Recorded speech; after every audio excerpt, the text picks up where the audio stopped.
এই সমাজ ব্যবস্থা আসলে কী চাই? এই সভ্যতা কী চাই? এই সমাজ ব্যবস্থা চাই আপনি তাদের মতন হন। যদি তাদের থেকে ভিন্ন মত হয় আপনার কিংবা তাদের থেকে ভিন্ন হন আপনি, তাহলে তারা চাইবে আপনাকে সমূলে উপড়ে ফেলার জন্য।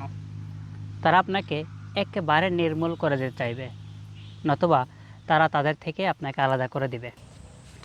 আমি এখন যেখানে আছি ধানের ক্ষেতে, এখানে চারিপাশে ধান আছে কিন্তু কোনো ধানে এখনো পর্যন্ত বাইল আসেনি। কিছু সংখ্যক ধানে বাইল এসেছে এবং আমি হলপ করে বলতে পারি কৃষক যে ধান লাগিয়েছে এটি সে ধান নয়, এটি অন্য ধান। এবং কৃষক যে ধান লাগিয়েছে তার থেকে এই ধানের বাইলও কিন্তু অনেক লম্বা এবং অনেক বড়, এবং ওই কৃষক যে ধান লাগিয়েছে তার থেকে এতে ধান বেশি হবে এবং ফলনও ভালো হবে।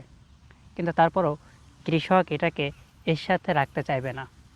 কৃষক এই ধানগুলোকে হয় উপড়ে ফেলবে, নতুবা আগে আগে পেকে যাওয়ার ফলে আগে আগে কেটে নিয়ে বাড়িতে বলবে এই ধানগুলোকে আলাদা করে রাখো, এগুলো হচ্ছে ভেজাল। এই ধানগুলোকে আমাদের এলাকাতে ভাইজা বলে, অর্থাৎ যে ধানগুলো অন্য ধানের সাথে নয়, দু একটা ধান বীজের সাথে, এই বীজের সাথে অন্য ধানের দু একটা বীজ চলে আসে এবং সেই বীজগুলোই পরবর্তীতে আগে আগে বাইল এসে যায়। এই ধানগুলো যদিও অতিরিক্ত ফলন দেবে, তবুও কৃষক কখনোই চাইবে না এই ধানগুলোকে রাখতে। এরা অন্য ধানের মতো না হওয়ার কারণে, এরা একটু ভিন্ন ধর্মী হওয়ার কারণে কৃষক এগুলোকে আলাদা একটা নামে আলাদাভাবে রেখে দেবে, অর্থাৎ এদেরকে কখনোই সমাজের সাথে মেশাবে না। আমাদের জীবনে আমাদের সমাজ ব্যবস্থাও ঠিক এরকম।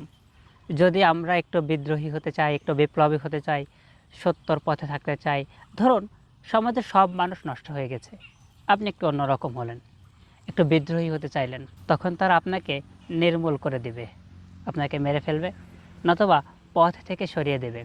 ঠিক যেমনটা দেখা যায় আমাদের বর্তমান সময়ের বাংলাদেশের বিভিন্ন জবের ক্ষেত্রে। যে চাকরিজীবী আছে তারা যদি কেউ সৎ থাকতে চায়, তাদেরকে বলা হয় তোমাকে বান্দরবন পাঠিয়ে দেব, সেখানে 3 বেলা বন্য পশুর সাথে থাকা লাগবে, সেখানে যে সৎ থেকো।